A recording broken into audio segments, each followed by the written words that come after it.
প্রথমত আত্মত্যাগটা কি আপনারা জানেন?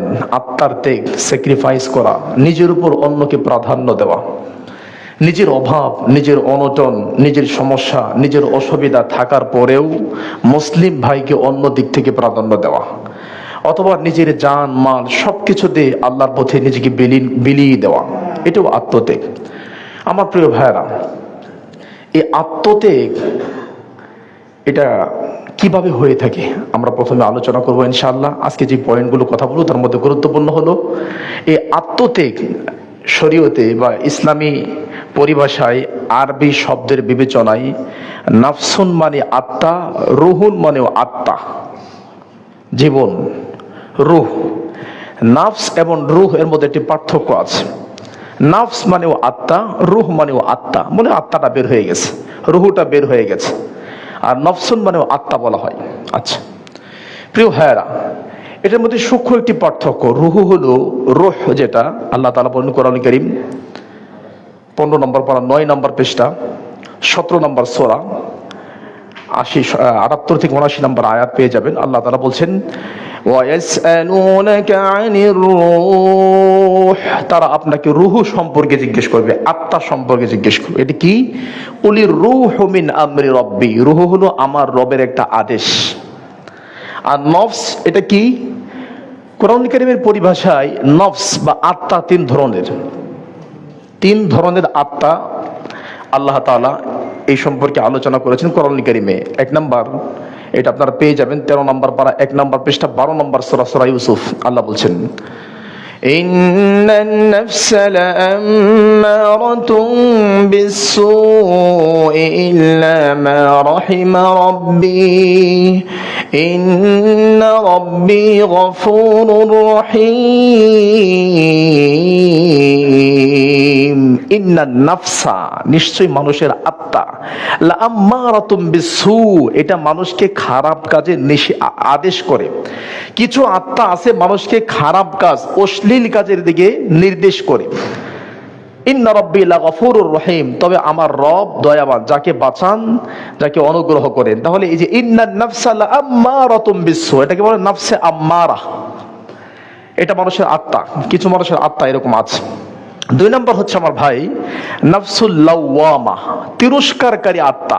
যে আত্মা মানুষকে তিরস্কার করে, লাঞ্ছিত করে, অপমানিত করে, অপদস্থ করে, ওটার দিকে যেতে দেয় না, বারণ করে, নিরুৎসাহিত করে। এটা আপনারা পেয়ে যাবেন সূরা কিয়ামা 29 নম্বর পারা 19 নম্বর পৃষ্ঠা। আল্লাহ বলছেন লা উকসিমু বিয়াউমিল কিয়ামাহ ওয়া লা উকসিমু বিন-নাফসিল লাওয়ামাহ ওয়া লা উকসিমু বিন-নাফসিল লাওয়ামাহ, তিরস্কারকারী আত্মার কসম। তার মানে একটা নফস হলো লাওয়ামা, তিরস্কার করে। আর 3 নাম্বার সবচেয়ে দামি আত্মা, সবচেয়ে পরিষ্কার পরিচ্ছন্ন নির্ভেজাল জান্নাতি আত্মা যাকে বলা হয়েছে নাফসুল মুতমাইন্নাহ। এটা আল্লাহ তাআলা কোরআন কারীমের 30 নম্বর পারা 16 নম্বর পৃষ্ঠা সূরা ফাজরে বলেছেন ইয়া আইয়াতুহান নাফসুল মুতমাইন্নাহ, হে প্রশান্ত আত্মা, হে স্থিতিশীল আত্মা, ইরজিই ইলা রাব্বিকি রাদিয়াতাম মারদিয়া, তুমি তোমার রবের দিকে সন্তুষ্ট চিত্তে, আনন্দিত হয়ে, উৎফুল্ল হয়ে, প্রফুল্লতার সাথে তুমি ফিরে আসো। ফাদখুলি ফি ইবাদি, আমার বান্দাদের অন্তর্ভুক্ত হও। ওয়াদখুলি জান্নাতি, এবং আমার জান্নাতে প্রবেশ করো। সুবহানাল্লাহ। তাহলে আমার ভাই, নাফসুন মানেও আত্মা, রুহুন মানেও আত্মা, দুটাকে জীবন আত্মা বলা হয়। পার্থক্যটা আমরা বললাম। এবং নফসের 3টা প্রকার বললাম। একটা হলো এমন নফস যেটা মানুষকে খারাপ কাজের নির্দেশ করে। দ্বিতীয়টা হলো এমন নফস যেটা মানুষকে তিরস্কারকারী, মানে মানুষকে তিরস্কার করে বিভিন্ন কাজে না যাওয়ার জন্য নিরুৎসাহিত করে। আর 3 নম্বর হলো সবচেয়ে দামি আত্মা নাফসুল মুতমাইন্নাহ, প্রশান্ত আত্মা, জান্নাতি আত্মা। আল্লাহ আমাদের সকলের আত্মাকে, নফসকে জান্নাতি বানিয়ে তারপর আমাদেরকে কবরের যাত্রী বানান, আল্লাহুম্মা আমিন। আমার ভাই, এই আত্মত্যাগটা 3 প্রকার। 1 নাম্বার নিজের জীবন দিয়ে আত্মত্যাগ করা। নাম্বার 2 নিজের মাল, ধন সম্পদ দিয়ে আত্মত্যাগ করা, স্যাক্রিফাইস করা।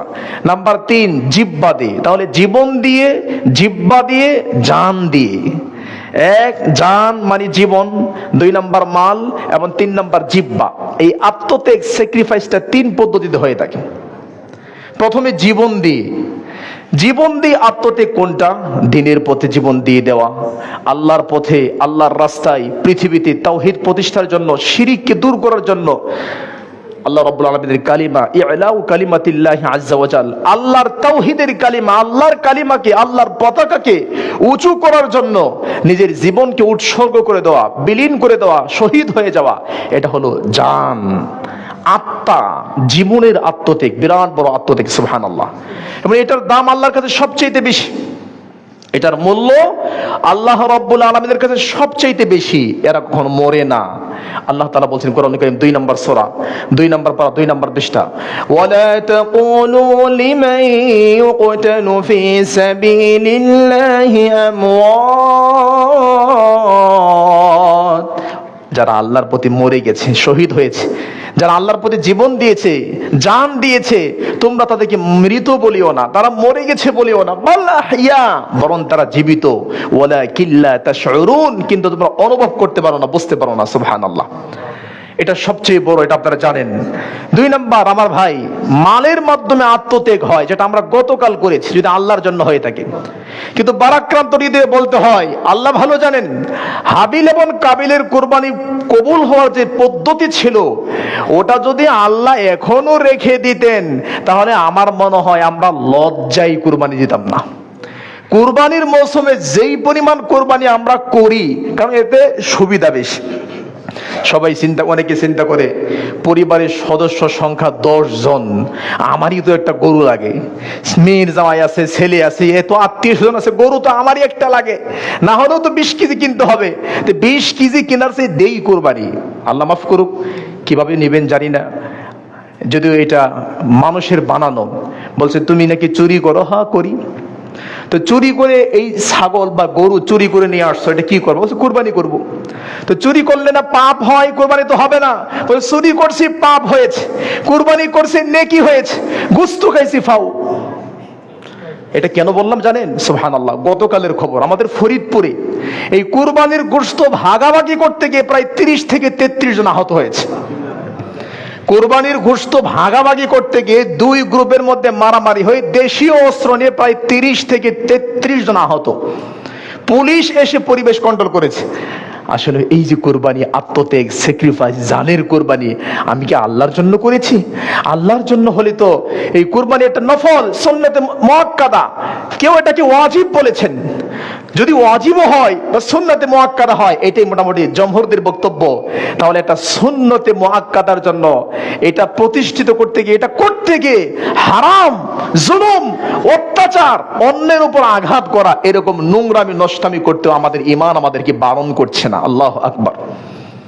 আমার ভাই, তাহলে 1 নাম্বার হলো জীবন, আত্মা দিয়ে আত্মত্যাগ করা, একজন জীবন দিয়ে দেওয়া। 2 নাম্বার হচ্ছে মাল, ধন সম্পদ দিয়ে, যেটা গতকাল করেছে। 3 নাম্বার আরেকটা স্যাক্রিফাইস আছে, আরেকটা আত্মত্যাগ আছে, সেটা হলো জিহ্বা দিয়ে। আপনি আপনার কণ্ঠ দিয়ে, জিহ্বা দিয়েও আত্মত্যাগ করতে পারেন। কিভাবে?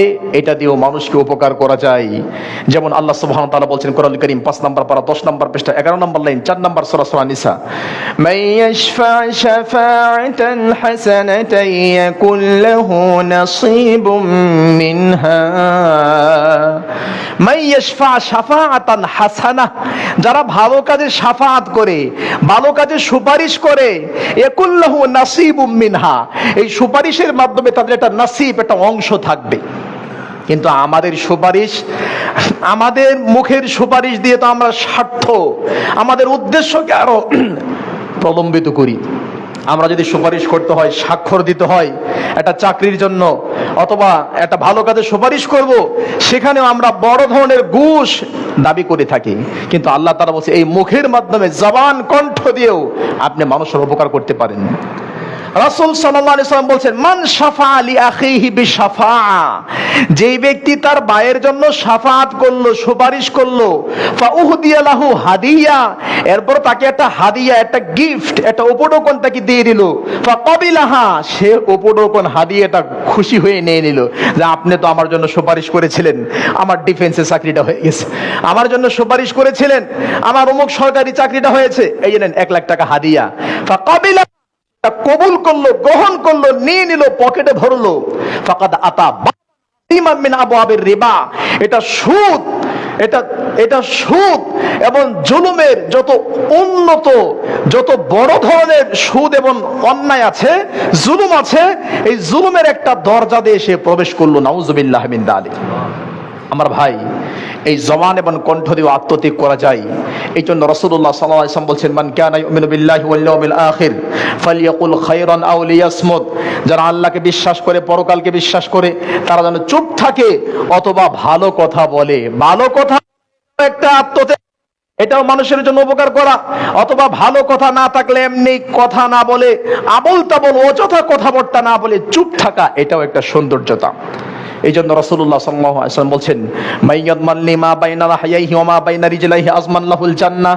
যারা তাদের জিহ্বা, তাদের এই জবান এবং কণ্ঠকে কন্ট্রোল করে এবং লজ্জাস্থানকে হেফাজত করে, আমি নবী তাদেরকে জান্নাতের গ্যারান্টি দিয়ে দিলাম। সুবহানাল্লাহ।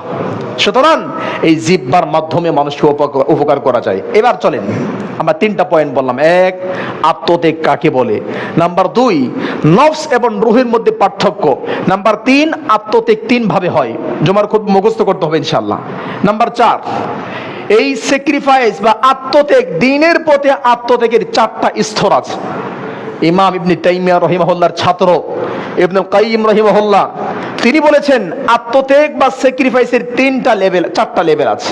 1, তাআল্লামু উমুরিদ্দিন, দ্বীনের জ্ঞান, দ্বীনের বিষয় শিক্ষা করা, ধর্মীয় জ্ঞান অর্জন করা, শিক্ষা করা, জানা, মানা, এটাও একটা বিরাট বড় আত্মত্যাগ। কেমনে সামনে আসবে। নাম্বার 2, ওয়াল আমালু আলা যালিক, যা শিখলেন তার উপর আমল করা, এটাও একটা বিরাট বড় স্যাক্রিফাইস। 3 নাম্বার, ওয়া তাআল্লুমু মান লা ইয়ালাম, যে জানে না তাকে জানানো, এটাও একটা বড় ধরনের আত্মত্যাগ। 4 নাম্বার, ওয়া দাওয়াতু ইলা তাওহীদিল্লাহ, যা জানলেন সেই জানাও অনুপাতে মানুষকে দাওয়াত দেওয়া, এটাও একটা আত্মত্যাগ। তাহলে আত্মত্যাগের 4টা লেভেল, 4টা স্তর। 1, দ্বীনের জ্ঞান শিক্ষা করা, বড় আত্মত্যাগ। আপনি দ্বীনই যদি না জানেন, আত্মত্যাগ করতে হয়, কেমনে করতে হয়, কখন করতে হয়, কিভাবে করতে হয়, উপকারিতা কি, ক্ষতি কি, জানতেই পারবেন না। আত্মত্যাগ করতে হলে আগে নিজের আত্মার খোরাক অর্জন করতে হবে, আগে নিজেকে জানতে হবে। 2 নাম্বার, যা জানবেন তার উপর আমল করতে হবে। আমল না করলে, যা শিখছেন আমল করেন না, এটা দিয়ে আপনি মানুষের উপকার করতে পারবেন না, আত্মত্যাগ সম্ভব নয়। নাম্বার 3, তাআল্লুম মান লা ইয়ালাম, যারা জানে না এদেরকে জানানো, এটাও একটা বড় স্যাক্রিফাইস। নাম্বার 4, আদ-দাওয়াতু ইলা তাওহীদিল্লাহ, আল্লাহর তাওহীদের দিকে দাওয়াত দেওয়া। পৃথিবীতে সবচাইতে দামি ওয়াজ, সবচাইতে দামি নসিহত বক্তব্য হলো আল্লাহর তাওহীদের দিকে দাওয়াত দেওয়া। কিন্তু বারাক্রান্ত হৃদয়ে আশ্চর্য হতে হয়, কিন কর্তব্য বিমূঢ় হতে হয়, বারাক্রান্ত হতে হয়। আমরা আজকে তাওহীদ কি জিনিস জানি না, তাওহীদ কি জিনিস বুঝি না। এই জন্য অনেক মানুষ আছে এমন কথা বলে ফেলি, এই ধরনের তাওহীদ এবং আকীদা এগুলো ফেক্ট, এগুলো মিথ্যা। নাউজুবিল্লাহি মিন যালিক। অথচ আমার ভাই, পৃথিবীতে সবচেয়ে দামি ওয়াজ, নসিহত, বক্তব্য অথবা সবচেয়ে দামি সেমিনার, সেটা এখানে আল্লাহর তাওহীদের আলোচনা হয়ে থাকে। সুবহানাল্লাহ। আমার ভাই, 4টা পয়েন্ট আমরা কথা বললাম। 5 নাম্বার পয়েন্ট, এবার যাচ্ছি দ্বীনের ক্ষেত্রে আত্মত্যাগের লেভেলগুলো আমি আপনাদের স্মরণ করিয়ে দিচ্ছি, একটু খেয়াল করেন। আল্লাহু আকবার। আমরা আবু হুরায়রা রাদিয়াল্লাহু আনহুর নাম কে শুনি নাই? আল্লাহু আকবার। তার যে স্যাক্রিফাইস, তার যে আত্মত্যাগ, এটা আমাদেরকে খুব চিন্তিত করে, আলহামদুলিল্লাহ, উৎসাহের দিকে দাওয়াত দেয় আমাদেরকে। দেখেন সহিহুল বুখারী হাদিস নাম্বার 442, 442 নাম্বার হাদিস, দেখেন তার আত্মত্যাগ। আবু হুরায়রা রাদিয়াল্লাহু আনহু বলছেন, রাআইতু 70 মিন আহলি সুফা, 70 মানে 70, আপনারা জানেন অনেকে, 70 70, 60 60। রাআইতু 70 মিন আহলি সুফা, আমি আহলুস সুফা, বারান্দাবাসী, চত্বরবাসী, যেটাকে আমরা এখন ব্যালকনি বলি। আল্লাহর নবীর তো তখন ব্যালকনির মধ্যে বারান্দা ছিল, মসজিদে নববী, যেটা এখন আল্লাহ নবীর কবর, এটাই নবীর বাড়ি, বাড়ির পাশে যে বারান্দা। রাআইতু 70 মিন আহলি সুফা, আমি আবু হুরায়রা আমার চোখে 70 জন সুফাবাসী, বারান্দাবাসীকে দেখেছি। বারান্দায়, যারা নবীর বারান্দায় পড়ে থাকতো, খাবার নাই, পানি নাই, কিছুই না, খালি দিন শিখতো। মা মিনহুম রাজুল, এই 70 জনের মধ্যে একজনকে আমি পাই নাই ইম্মা আলাইহি ইজার, ইজার মানে লুঙ্গি, যে এই 70 জনের কারো গায়ের মধ্যে একটা পূর্ণাঙ্গ লুঙ্গি আছে, আও কিসা, লম্বা একটা চাদর আছে, যে চাদর দিয়ে সম্পূর্ণ বডি ঢাকা যায়। আত্মত্যাগ দেখেন। এই 70 জন স্টুডেন্ট, ছাত্র, দ্বীনের খাদেম, আত্মত্যাগকারী, স্যাক্রিফাইসকারী, যারা নবীর বারান্দা, তো এদের একজন কেউ দেখি নাই যে তাদের গায়ে একটা লম্বা চাদর আছে অথবা একটা লুঙ্গি, যেটা দিয়ে সম্পূর্ণ শরীর বা কাপড় বা এ পর্যন্ত ঢাকা যায়, লুঙ্গি। তাহলে কি দেখেছি? ইম্মা আলাইহি ইজার আও কিসা, কারো গায়ে শুধু ছোট্ট একটা লুঙ্গি আছে অথবা ছোট্ট একটা চাদর আছে। এই চাদর দিয়ে তারা যখন একই সাথে লজ্জা শরীর ডাকতে চায়, পারে না, বা তারা যখন তাদেরকে আবৃত করার চেষ্টা করে তখন হাত দিয়ে ধরে রাখে কাপড়, কারণ হাত দিয়ে ধরে না থাকলে না জানে কাপড়টা কখন খুলে পড়ে যায়। আল্লাহু আকবার। আমি এই হাদিস থেকে, সহিহ বুখারী 442 নম্বর হাদিস, এখান থেকে বুঝলাম যে আজকে আমাদের আলমারি হয় না, ওয়ার্ড্রপ হয় না, 3 পার্ট 4 পার্টের আলমারি অর্ডার দিয়ে বানাতে হয়। এত কাপড় থাকার পরেও বলে বাড়িতে কাপড় নাই।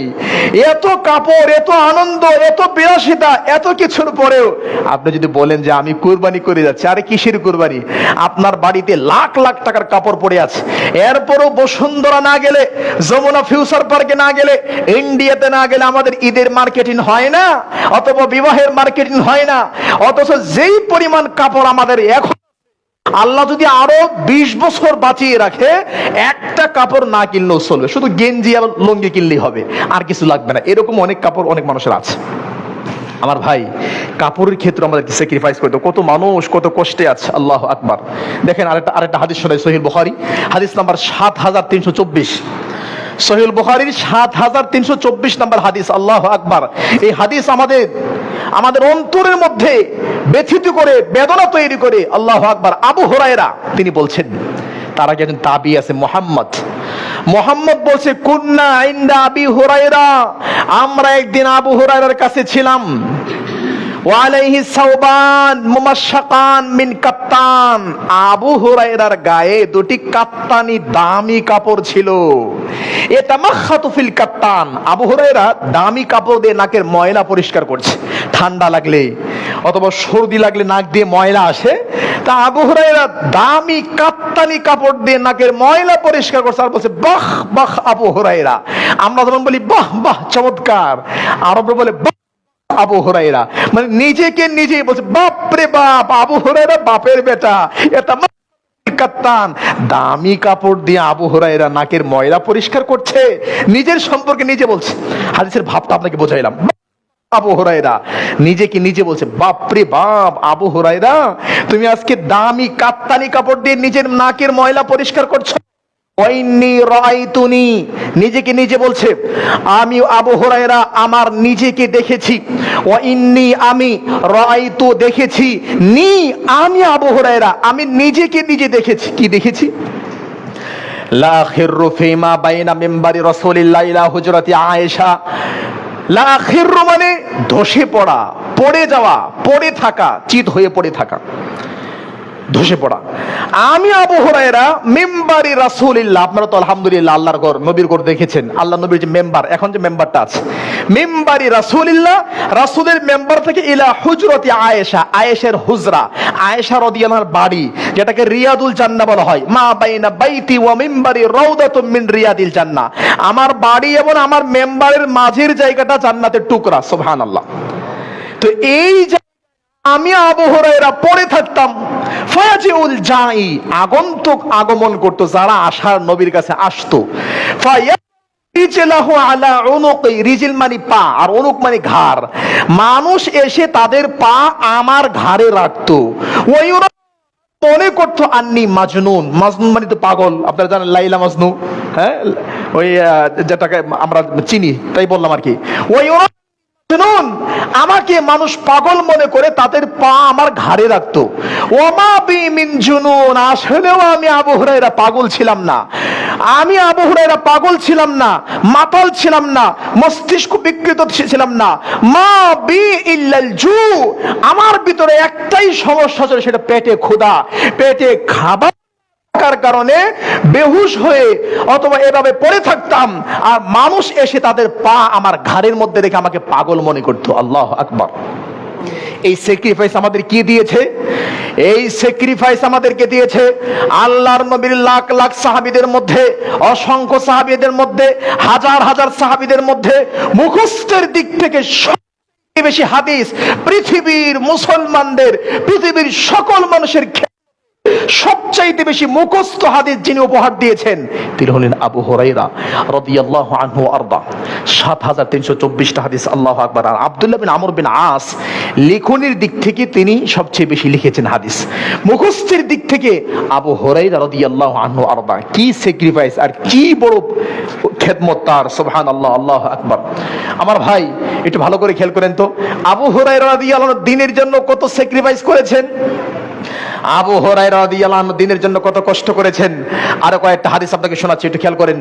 আমার ভাই আজকে আমরা মেয়ে বিবাহ দিলেই, আমরা যাদের মেয়ে আছে, মেয়ে বিবাহ দিলে যদি জামাই ফোন দিয়ে কিছু বলে, জামাইয়ের কথা সত্য মিথ্যা যাচাই করার সময় নেই, আমরা জামাইয়ের উপর ক্ষিপ্ত হয়ে যাই, আমরা মেয়ের জামাইয়ের প্রতি রাগান্বিত, ক্রোধান্বিত, ক্ষিপ্ত হয়ে যায়, মেয়ে যা বলে সেটাকে সত্য মনে করি।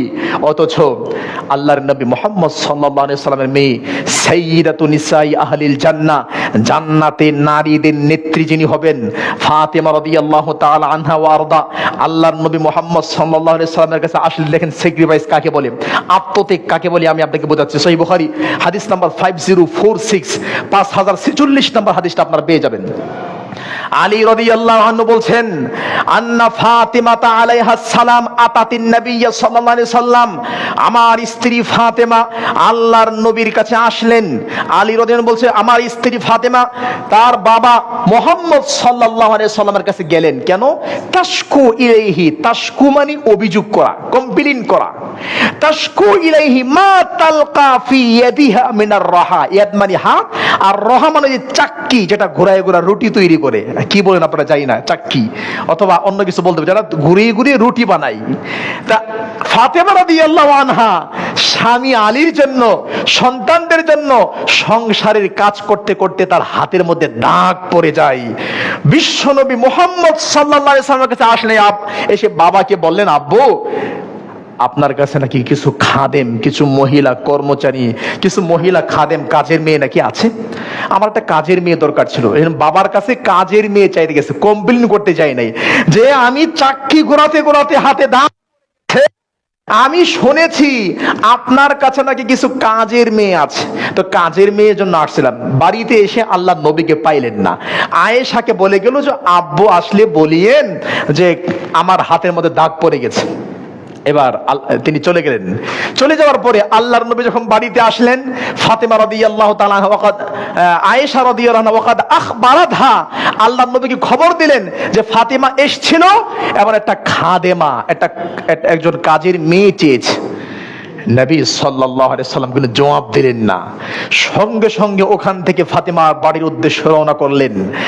আলী রাদিয়াল্লাহু আনহু এবং ফাতেমা রাদিয়াল্লাহু আনহা বলছেন, রাত হয়ে গেছে, ওয়াকাদ আখাযনা মাদাজিআনা, আমরা বিছানায় শুয়ে পড়েছি।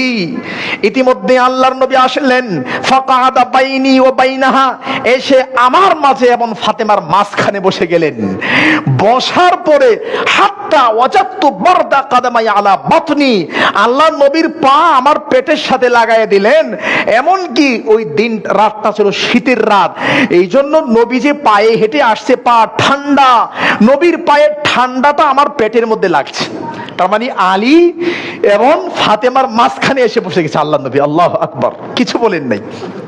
আচ্ছা, শুনেছি মা তুমি নাকি খাদেমা চেয়েছো, কাজের মেয়ে লাগে। জি চেয়েছিলাম।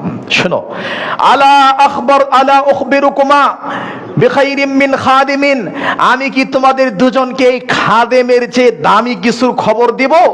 এই কাজের মেয়ের চেয়ে দামি, মূল্যবান, উপকারী কোন জিনিসের খবর কি দিব? তারা খুব খুশি। হ্যাঁ, যদি কাজের মেয়ের চেয়ে ভালো কিছু হয় তাহলে অবশ্যই আমরা সেটা চাই। আল্লাহ বলে, শোনো, ইদা আখাস্তা মাজ্জাকুমা, তোমার কাজ তোমাকে করতে হবে, স্বামীর খেদমত করতে হবে, ঘরের কাজ করতে হবে, সন্তানদের দেখাশোনা করতে হবে, এগুলো তো করতেই হবে। এগুলো করে যখন রাতের বেলা বিছানায় যাবি ঘুমানোর জন্য, ফাসাব্বিহা সালাসা ওয়া সালাসিন, 33 বার সুবহানাল্লাহ পড়বা, ওয়া হামিদা সালাসা ওয়া সালাসিন, 33 বার আলহামদুলিল্লাহ পড়বা, ওয়া 34 বার আল্লাহু আকবার পড়বা, ফাহাদা খায়রুকুমা মিন খাদিমিন, এটা তোমাদের জন্য খাদেমের চেয়ে শ্রেষ্ঠ। সুবহানাল্লাহ। আর আমরা হলে কি বলতাম? নাক ছিটকাতাম, ডিউটি আরো বাড়ায় দিলেন, দিনের বেলা এত কাজ করেছি, রাতের বেলা আবার ডিউটি, যে না আল্লাহু আকবার। দেখেন কেমন স্যাক্রিফাইস আমার ভাই। এজন্য আমরা যাতে মেয়েদের প্রতি, মাদের প্রতি আমরা মানে আরো বেশি যত্নশীল হই এবং তাদেরকে এই স্যাক্রিফাইসের হাদিসগুলো শোনাই, দিনের প্রতি তাদের কত স্যাক্রিফাইস ছিল, আল্লাহ সেই তৌফিক দান করুক, আল্লাহুম্মা আমিন। আমরা ধরে নিয়েছি কুরবানি মানে আত্মত্যাগ, আত্মত্যাগের যে আরো বিভিন্ন লেভেল আছে সেটা বুঝি নাই। দেখেন আরো কয়েকটা হাদিস, আশ্চর্য হাদিস, আল্লাহু আকবার। আপনি হয়তো আপনার চোখের পানি ধরে নাও রাখতে পারেন। স্যাক্রিফাইস কাকে বলে? তিরমিজি হাদিস নাম্বার 2368, 2368 নাম্বার হাদিস। ফাদাল ইবনে উবাইদ রাদিয়াল্লাহু তাআলা আনহু বলেন, কুনতু উসাল্লি মা'আন নবী সাল্লাল্লাহু আলাইহি সাল্লাম, অথবা কুননা নুসাল্লি মা'আন নবী সাল্লাল্লাহু আলাইহি সাল্লাম, আমরা নবীর সঙ্গে সালাত পড়ছিলাম। আল্লাহ নবী ইমামতি করছে, আমরা পেছনে সালাত পড়ছি। ইতিমধ্যেই ফাখাররা রিজালুম মিন কামাতিহিম মিনাস সালাতি মিনাল খাসাসা, খাসাসা মানে খোদা, খোদার কারণে আমাদের কিছু দ্বীনী ভাই, আমাদের কিছু সাহাবায়ে কেরাম, নবী ইমামতি করছে, কিছু সাহাবায়ে কেরাম খোদার কারণে এই দাঁড়ানো থেকে হুট করে মাটিতে পড়ে গেছে, দাঁড়িয়ে আছে হুট করে মাটিতে পড়ে গেছে। আল্লাহু আকবার। পেটে ক্ষুধা, প্রচন্ড ক্ষুধার কারণে দাঁড়িয়ে থাকতে পারে নাই।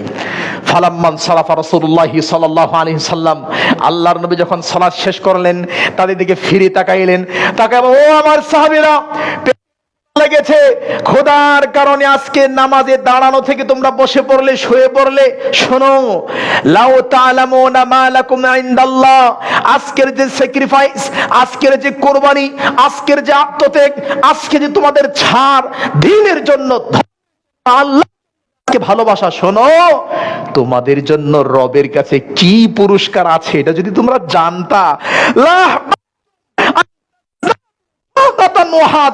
আরে কিসের এটা দারিদ্রতা, না খেয়ে পড়ে গেছো তোমরা, তোমাদের কত পুরস্কার, কত দাম তোমাদের কাছে, রবের কাছে যদি জানতা, তাহলে এর চাইতেও বেশি দারিদ্রতা তোমরা পছন্দ করতা। আল্লাহু আকবার, সুবহানাল্লাহ। এজন্য আমার ভাই, স্যাক্রিফাইসের উজ্জ্বল আরেকটা দৃষ্টান্ত এটা পেয়ে যাবেন তিরমিজি হাদিস নাম্বার 2472, 2472 নাম্বার হাদিস। হাদিসটা ভালো করে খেয়াল করেন আমার ভাই। হাদিসটা বলার আগে আমি বলে নিচ্ছি, আমি এবং আপনি, যেমন আমি হয়তো 5 ফিট 6 ইঞ্চি, বা আমার চেয়ে উঁচু মানুষ আছে, যে যত উঁচুই হোক, আমরা আমাদের বগলের নিচে কতটুকু খাবার নিতে পারবো? হাফ কেজি নিলে তো বগলটা উঁচু হয়ে যাবে, 1 কেজি নিলে আরো উঁচু হয়ে যাবে। বগলের নিচে কতটুকু খাবার নেওয়া যায় এটা আপনারা বুঝতেই পারছেন। হাদিস তিরমিজি 2472 নম্বর হাদিস। আল্লাহু আকবার। রাসূল সাল্লাল্লাহু আলাইহি সাল্লাম বলছেন, দিনের পথে আমি মুহাম্মদ সাল্লাল্লাহু আলাইহি সাল্লাম যে কুরবানি করেছি, যে আত্মত্যাগ করেছি, পৃথিবীর কেউ সেই আত্মত্যাগ কুরবানি করতে পারবে না। কেমনে? দেখেন, লাকাদ উখিফতু ফিল্লাহ ওয়া মা ইয়াখাফু আহাদুন, আমাকে দিনের পথে যেই পরিমাণ হুমকি দেওয়া হয়েছে, যেই পরিমাণ ভয় দেখানো হয়েছে, এই পরিমাণ হুমকি ভয় পৃথিবীর কাউকে দেখানো হয় নাই। ওয়ালাকাদ উযিতু ফিল্লাহ ওয়া মা ইউযা আহাদুন, আমাকে এই দ্বীনের পথে যেই পরিমাণ কষ্ট দেওয়া হয়েছে, এই পরিমাণ কষ্ট পৃথিবীর কাউকে দেওয়া হয় নাই। শোনো, একটা ঘটনা তোমাদেরকে শোনাই, আল্লাহ নবী বলছেন, আল্লাহু আকবার। ওয়ালাকাদ আতাত আলাইয়া সালাসুনা মিন ইয়াউমিন ওয়া লাইলা, সালাসুন মানে 30, ইয়াউমুন মানে রাত, ইয়াউমুন মানে দিন, লাইলুন মানে রাত। ওয়ালাকাদ আতাত আলাইয়া, আমি নবীর কাছে এমন সালাসুনা লাইলান ওয়া নাহারা, এমন 30 দিন 30 রাত আমি নবীর কেটেছে। মালি ওয়ালি বিলাল, ওই সফরে আমি এবং আমার সাহাবী বিলালের কোনো খাবার ছিল না। 30 দিন 30 রাত কি খাবার ছিল জানো? ইল্লা শাইউন ইওয়ারিহি ইবতু বিলাল, ইবতু মানে বগল। মক্কা থেকে বের হওয়ার সময়, মক্কা থেকে তায়েফে যখন আল্লাহর নবী দাওয়াত দিতে গেলেন, মক্কা থেকে বের হওয়ার সময় মক্কার কাফের মুশরিকরা আমার নবীকে, আমাদের সাহাবায়ে কেরামদেরকে এই পরিমাণ কষ্ট দিয়েছিল যে মক্কা থেকে খাবার নিয়ে যাবে এটাও তারা সহ্য করতে পারে নাই। এই জন্য নবী বলেছেন, মালি ওয়ালি বিলালিন শাইউন ইল্লা ইওয়ারিহি ইবতু বিলাল, আমি এবং বিলালের 30 দিন 30 রাতের খাবার কি ছিল জানো? বিলাল তার বগলের নিচে একটু খাবার লুকিয়ে নিয়েছিল। বিলাল তার বগলের নিচে, বিলাল রাদিয়াল্লাহু আনহু বগলের নিচে একটু খাবার লুকিয়ে নিয়েছিল। বগলের নিচে আর কি পরিমাণ খাবার লুকানো যায়, এই খাবার আমি এবং আমার সাহাবী বিলালের 30 দিন 30 রাত এই খাবার ছিল। আল্লাহু আকবার, সুবহানাল্লাহ। আর আমরা এই পরিমাণ খাবার খাই, একটু শর্ট পড়লে চোখের দিকে তাকানো যায় না। আর যদি এটা অলিমা হয়, মেয়ের বাবার পক্ষ থেকে অলিমা, আমি আমার ভাষায় ওটাকে অলিমা বলি না, ওটাকে ডাকাতি বলি। ওটা দিনের বেলা ডাকাতি। মেয়ের বাবার বাড়িতে দিনের বেলা খাইতে যাওয়া মানে ওটা অলিমা নয়, অলিমা ছেলের বাড়িতে হবে। ওটা খেতে গিয়েও যেই পরিমাণ বাহাদুরি আমরা করি, মেয়ের বাপ অসহায়, মেয়ের বাপ নির্লজ্জ হয়ে, মেয়ের বাপ অসহায় হয়ে যায়, মেয়ের বাবার কোনো কথা থাকে না। আপনারা কতজন আসবেন অনুগ্রহ করে বলবেন, জানতে পারি? আরে কোন কমিউনিটি সেন্টার কোনটা ভাড়া করেছেন আগে বলেন। বসুন্ধরা না হলে, ওইদিকে অন্য তোমাদের না হলে চলবে না। আচ্ছা আপনারা কতজন আসছেন? আমরা বেশি আসবো না, আমরা 2200 জন আসবো, 2200 জন আসবো। কারণ বেশিরভাগ লোক প্রবাসী তো, গ্রামে তেমন মানুষ টানুষ নাই, বা 2200 মানুষ আসবে। তখন মেয়ের বাপ মনে করে বাঙালির 2200 বলা মানে 2500 মানুষের খাবার আয়োজন করে। যাওয়ার সময় খাবার তো খায়, ওই টেবিল দিয়ে, ওই চেয়ার দিয়ে মেয়ের আব্বার সবার পিটায় যায়। কারণ কি?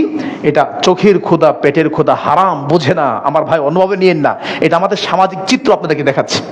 এরকমও হয়েছে, এই মেয়ের বাবার বাড়িতে খেতে গিয়ে রক্ত, শেষ পর্যন্ত ব্রাহ্মণবাড়িয়া থানা থেকে পুলিশ গিয়ে ওই বিবাহের অনুষ্ঠান কন্ট্রোল করেছে। এটা আমাদের স্যাক্রিফাইস। কি স্যাক্রিফাইস বুঝলেন? যেখানে আমার নবী এবং আমাদের সকলের নবী, পৃথিবীর সবচেয়ে দামি মানুষ, 30 দিন 30 রাত বগলের নিচে লুকিয়ে রাখা খাবার খেয়েছে। কি খেয়েছেন? আর সেখানে এক বেলা খাবার শর্ট পড়লে আমাদের মাথা নষ্ট। শুধু কি তাই, আবার খেতে খেতে অবস্থা এমন হয়েছে যে আমাদের পেটের, আমাদের শরীরের কোনো কন্ট্রোল নেই। আমার ভাই, এটা স্যাক্রিফাইস নয়? অসংখ্য মানুষ রাস্তাঘাটে, হাট বাজারে পড়ে আছে, এদের কোনো খাবার নেই। আল্লাহ আমাদেরকে বোঝার তৌফিক দান করো, আল্লাহুম্মা আমিন। আর অনেকগুলো তথ্য আছে আমার ভাই। এরপরে আরেকটা স্যাক্রিফাইসের কথা আপনাদেরকে শোনাই, এই তথ্যটা আপনারা পেয়ে যাবেন আমার ভাইরা। কোরআন কারীমের 20 নম্বর পারা 17 নম্বর পৃষ্ঠা 1 থেকে 3 নম্বর লাইন, সূরা আনকাবুত 29 নম্বর সূরা। নূহ আলাইহিস সালাম, নূহ আলাইহিস সালাম আল্লাহর পথে কত বড় স্যাক্রিফাইস করেছেন আপনারা জানেন? ওয়ালাকাদ আরসালনা নূহান ইলা কওমিহি ফালাবিসা ফীহিম আলফা সানাতিন ইল্লা 50 আমা। নূহ আলাইহিস সালাম আল্লাহর পথে 950 বছর দাওয়াত দিয়েছেন, তাওহীদের দাওয়াত দিয়েছেন। এরপরে নূহ আলাইহিস সালামকে কি পরিমাণ হুমকি দমকি দেওয়া হয়েছে, নূহ আলাইহিস সালামের সাথে বেয়াদবি করা হয়েছে আপনারা জানেন। নূহ আলাইহিস সালামের এই আত্মত্যাগ, এই কুরবানি থেকে আমাদের শিক্ষা নিতে হবে। আল্লাহ আমাদের সকলকে সেই শিক্ষা নেওয়ার তৌফিক দান করুক, আল্লাহুম্মা আমিন। এরপরে আসেন নবী ইব্রাহিম আলাইহিস সালাম। আমরা তো ইব্রাহিম আলাইহিস সালামের গল্প শুনি আইসক্রিমের দোকানে, চায়ের দোকানে, চা স্টলে। এরপর ওই যে ফেরিওয়ালা চুল বিক্রি করে, আর কি বিক্রি করে। ইব্রাহিম আলাইহিস সালামের ঘটনা ছেড়ে দিয়েছে, ইসমাইল আলাইহিস সালামের ঘটনা ছেড়ে দিয়েছে, মিথ্যা জাল জয়ী বলে যাচ্ছে, এতেই সুবহানাল্লাহ পড়তেছে। কিন্তু এই ইব্রাহিম আলাইহিস সালামের কুরবানি, ইব্রাহিম আলাইহিস সালামের আত্মত্যাগ, আমরা কালকে করেছি। আমরা আজকে মালের কুরবানি না, আজকে আমরা জীবনের কুরবানির কথা বলছি। দেখেন ইব্রাহিম আলাইহিস সালাম, তার আব্বা সম্পর্কে আপনারা সবাই জানেন। কোরআন কারীমের 7 নম্বর পারা 16 নম্বর পৃষ্ঠা। ওয়া ইন ক্বালা ইব্রাহিম লিআবিহি আযার, ইব্রাহিম আলাইহিস সালামের বাবা আযর, তিনি যখন তার আব্বাকে দাওয়াত দিলেন, কোরআন কারীমের 16 নম্বর পারা 7 নম্বর পৃষ্ঠা 18 নম্বর সূরা, 18 নম্বর সূরা, সূরা মারিয়াম। এখানে কি বলছেন আল্লাহ, ভালো করে খেয়াল করেন তো। ইব্রাহিম সালাম তার আব্বাকে বলে, ইয়া আবাতি লা তা'বুদিশ শাইতান। আবুন মানে বাবা, আর আবাতি মানে আমার কলিজা, আমার সম্মানিত আব্বা, আমার শ্রদ্ধাভাজন আব্বা। ইয়া আবাতি, আব্বু, লা তা'বুদিশ শাইতান, আপনি শয়তানের ইবাদত করিয়েন না। দেখেন 2, ইয়া আবাতি, হে আমার আব্বা, ইন্নী আখাফু আইয়ামাসসাকা আযাবুম মিনার রহমান, আমার কাছে ভয় হচ্ছে রহমানের আযাব আপনাকে ধরবে। দেখেন দাওয়াতের সিস্টেম, বলতে হ্যাঁ আপনি কি করেন, জাহান্নামে না গেলে কি কুকুরে যাবে, জাহান্নামে না গেলে কি ছাগলে যাবে, আপনি জাহান্নামে, না, এটা দাওয়াত না। বাবাকে দাওয়াত দিয়েছে, আব্বু ইন্নী আখাফু, আমার আশঙ্কা হচ্ছে, আইয়ামাসসাকা আযাবুম মিনার রহমান, আযাব মানে শাস্তি, রহমান মানে দয়াবান আল্লাহ, দয়াবান আল্লাহর পক্ষ থেকে আযাব আসবে। তার মানে আব্বু যা করছেন তা ছেড়ে দিলে আল্লাহ রহমান, আযাবুম মিনার রহমান, রহমানের আযাব বলতে বলতে আযাবুল্লাহ, আল্লাহর আযাব বলে নাই, আযাবুম মিনার রহমান, আমার আল্লাহরে চিনেন, আমার আল্লাহ কিন্তু রহমান, অতি দয়ালু, আমার আল্লাহর দয়ার কোনো শেষ নাই। আব্বু মূর্তি পূজাটা ছেড়ে দেন না, শয়তানের ইবাদতটা বর্জন করেন না, আরে করলেই তো আযাব, যদি না করেন তাহলে আযাব রহমান, রহমানের আযাব আসবে। আর যদি ছেড়ে দেন তাহলে মনে রাখবেন আযাবুম মিনার রহমান না, রহমানের পক্ষ থেকে দয়া আসবে। সুবহানাল্লাহ। এত সুন্দর নরম অন্য তোমাদের দাওয়াত দেওয়ার পরেও স্যাক্রিফাইসটা কোথায়? বাবা রাগ করে বলল, এ ইব্রাহিম লাইল্লাম তানতাহি, ইব্রাহিম তুমি আমাকে যে দাওয়াত দিচ্ছ প্রতিমা বর্জন করার জন্য, মূর্তি বর্জন করার জন্য, শয়তানের দাসত্ব থেকে মুক্ত হওয়ার জন্য যে দাওয়াত তুমি আমাকে দিচ্ছ, এই দাওয়াতকে বর্জন করো, যদি না থামো লারজুমান্নাকা ওয়াহজুরনি মালিয়া, আমি তোমাকে পাথর মারতে মারতে হত্যা করে ফেলবো। আল্লাহু আকবার। বাবা তার সন্তানকে পাথর মেরে হত্যা করার হুমকি দিচ্ছে, এরপরেও সন্তান স্যাক্রিফাইস কাকে বলে? কি বললেন? ক্বালা সালামুন আলাইক, আব্বু সালামুন আলাইক, আপনার জন্য অভিবাদন, সাআস্তাগফিরু লাকা রাব্বি, আমার রবের কাছে আপনার জন্য আমি ক্ষমা চাইবো। আল্লাহু আকবার। আমার ভাই, এই যে ইব্রাহিম আলাইহিস সালামের স্যাক্রিফাইস, এই যে বিশাল বড় ত্যাগ, এই ত্যাগ আমাদেরকে অর্জন করতে হবে, এখান থেকে আমাদেরকে শিক্ষা নিতে হবে। আরো আসেন, আপনারা জানেন নবী ইয়াকুব আলাইহিস সালামের ত্যাগ, আত্মত্যাগ সম্পর্কে জানেন। যখন তার ভাইয়েরা, ইউসুফ আলাইহিস সালামের ভাইয়েরা যখন বলল, আব্বু একদিন অনুমতি দেন, আমরা খেলতে যাব, সবাই মিলে খেলবো।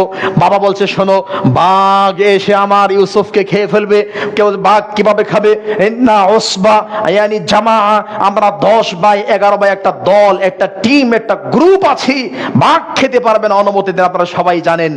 এরপরে যখন ইউসুফ আলাইহিস সালামকে নিয়ে গেলেন এবং মিথ্যা ঘটনা সাজিয়ে বাঘ খেয়েছে বলল, তখন বাবার আত্মত্যাগ কি? ফাসবরুন জামিল, আমি সবর করলাম, ফাসবরুন জামিল, আল্লাহুল মুস্তাআন আলা মা তাসিফুন, আমি ধৈর্য ধারণ করলাম, তোমরা যা বলেছো আমার আল্লাহ সে ব্যাপারে সহায়ক, সাহায্যকারী।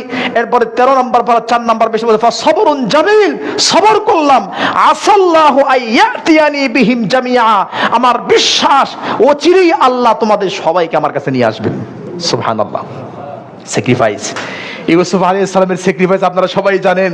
যারা তাকে কূপের মধ্যে ধাক্কা দিয়ে ফেলিয়ে দিল, যারা তাকে হত্যা করে আনন্দিত হলো, হত্যা করে মানে হত্যা করেছে এই বিশ্বাস করে, ইউসুফ মরে গেছে এই বিশ্বাস করে যারা আনন্দিত হয়ে বাড়িতে ফিরে গেল, তাই যখন অনেক দিন পরে তার কাছে হাত পাতলো সহযোগিতার জন্য, কাউকে ফিরিয়ে দেন নাই মিশরের খাদ্যমন্ত্রী। শেষ পর্যন্ত যখন ঘটনা ঘটে গেল, ইউসুফ আলাইহিস সালাম বলল, তোমরা কি তারা নয়? তোমাদের ছোট ভাই ছিল, ছোট ভাইকে কোপে ফেলিয়েছ। তখন একজন আরেকজনের দিকে তাকায় আর বলে, বাপরে বাপ, এই ঘটনা তো পৃথিবীর কেউ জানে না, একমাত্র ইউসুফই জানে।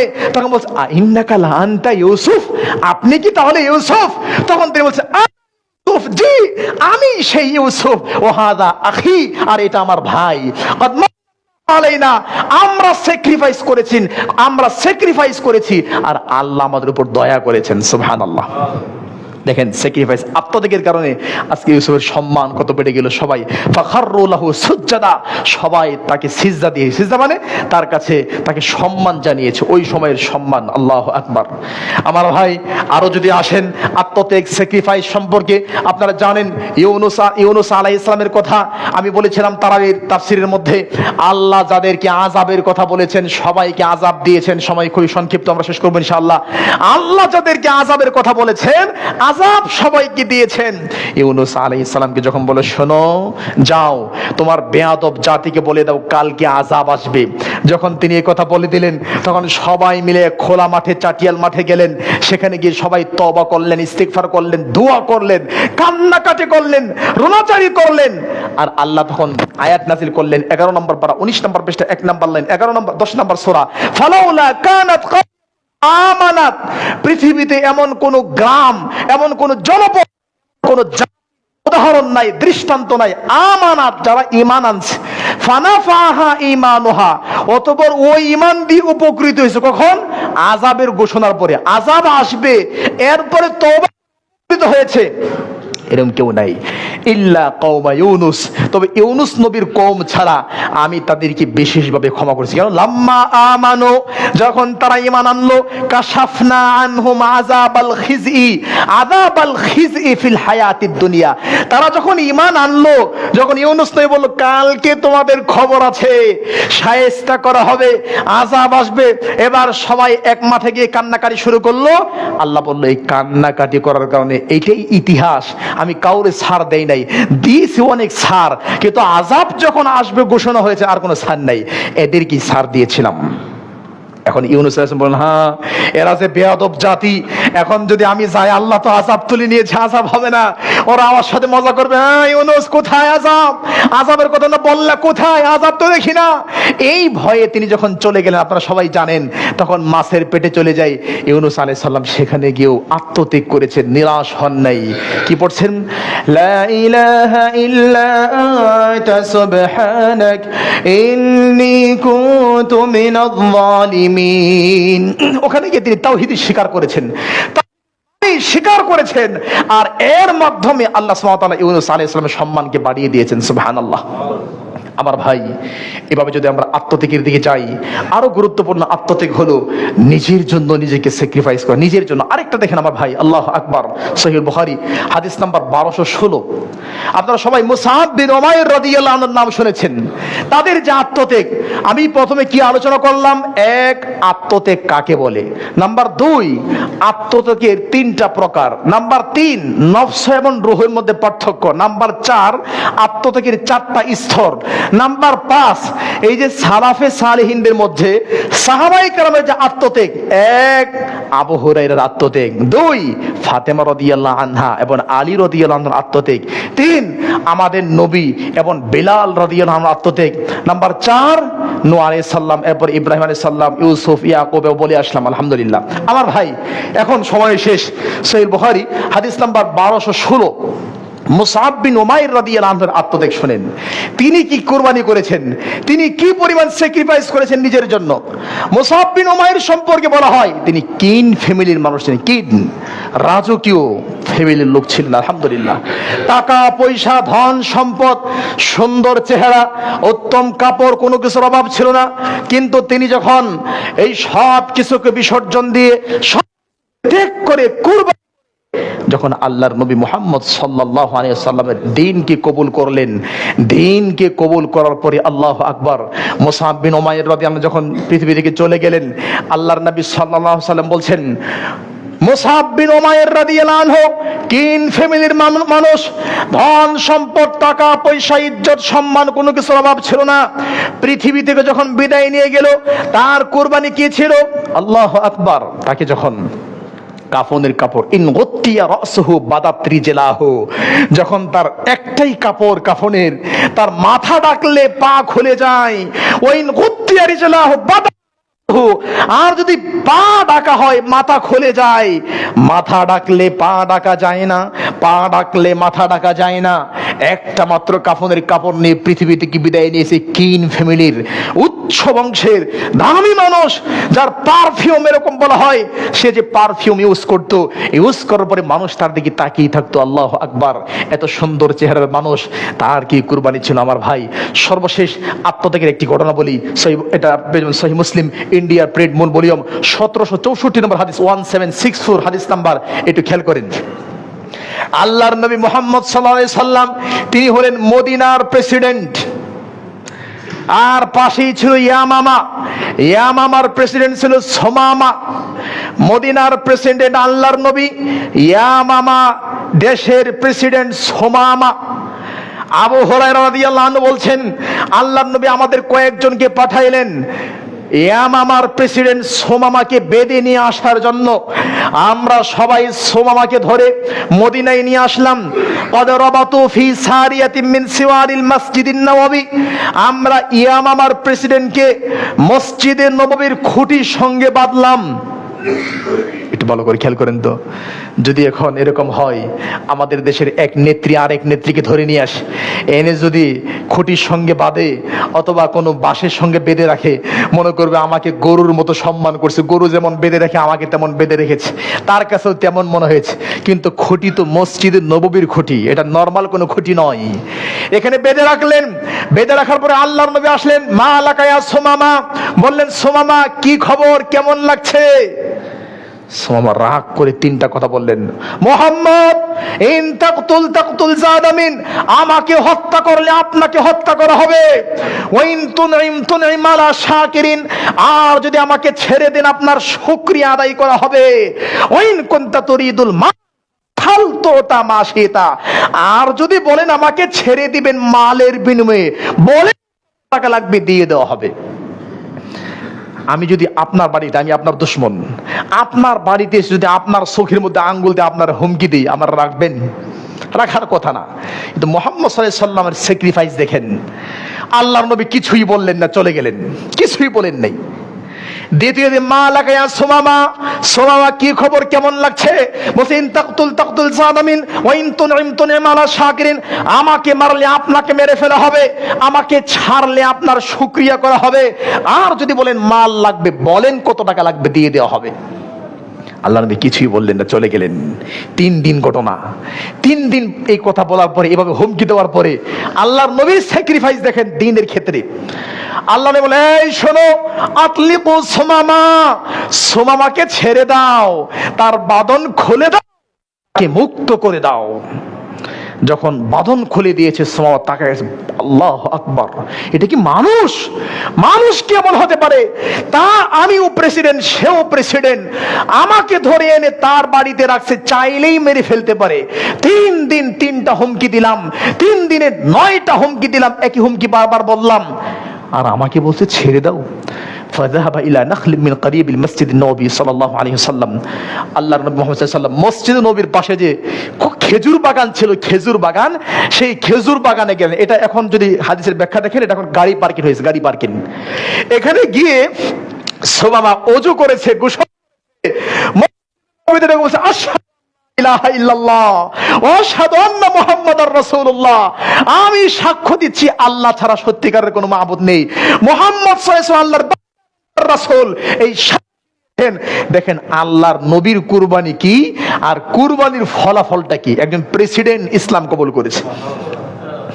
এবার যেটা মজার বিষয় শেষ করে দিয়েছে আমার ভাই, আল্লাহর নবী, জি আমি উমরা করতে চাই। ঠিক আছে, যাও, তুমি উমরা করতে চাও। তাকে বলছে উমরা করতে যখন যাচ্ছে, কাবাগর তোয়াফ করছে, তখন মক্কার কাফের মুশরিক, এ সুমামা, তুমি নাকি তোমার ধর্ম কি বিক্রি করে দিয়েছো, তুমি নাকি ধর্ম ত্যাগ করেছো।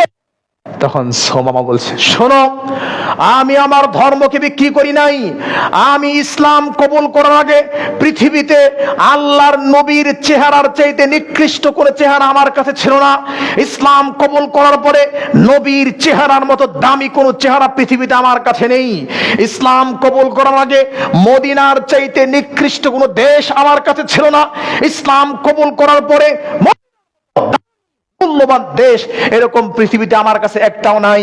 তোমরা বলছো আমি জি না, আমি সঠিক ধর্ম কবুল করেছি।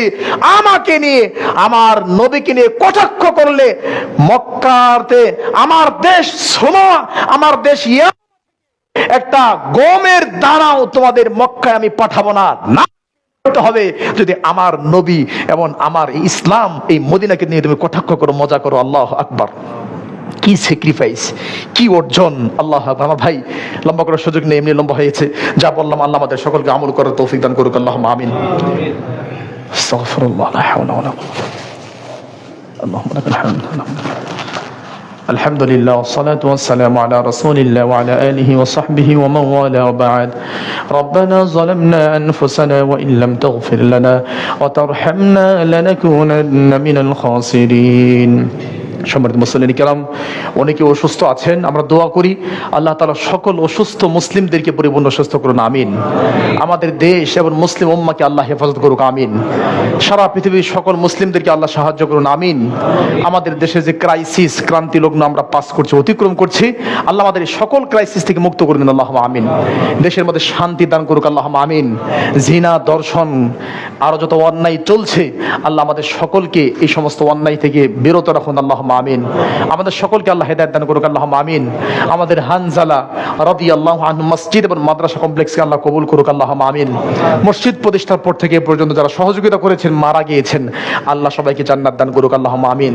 যারা বেঁচে আছেন, রানিং খেদমত দিচ্ছেন দিনী ভাইরা, আল্লাহ সকলকে উত্তম বিনিময় দান করুক, আল্লাহুম্মা আমিন।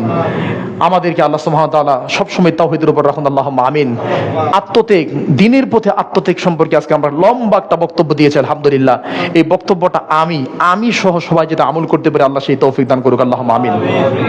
اللهم اعز الإسلام والمسلمين ربنا ظلمنا أنفسنا وإن لم تغفر لنا وترحمنا لنكونن من الخاسرين ربنا لا تؤاخذنا إن نسينا أو أخطأنا ربنا ولا تحمل علينا إصرا كما حملته على الذين من قبلنا ربنا ولا تحملنا ما لا طاقة لنا به واعف عنا واغفر لنا وارحمنا أنت مولانا فانصرنا على القوم الكافرين. দাঁড়িয়ে কথা সোজা করুন।